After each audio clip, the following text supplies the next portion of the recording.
Hello guys, good evening. Naglalakad kami ngayon guys, papuntang palengke.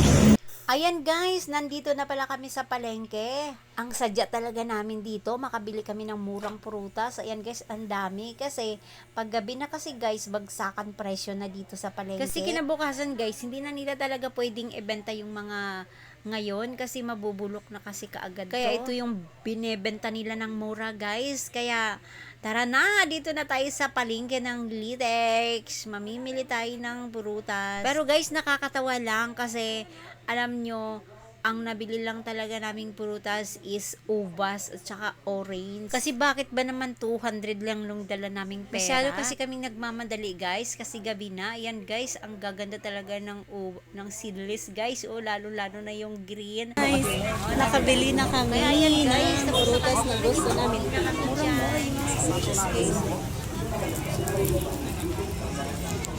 Ayan guys, pauwi na kami.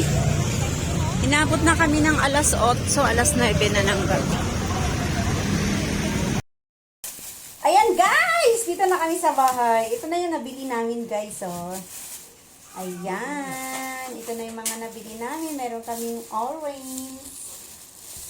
Ayan. Ang lalaki ng mga orange.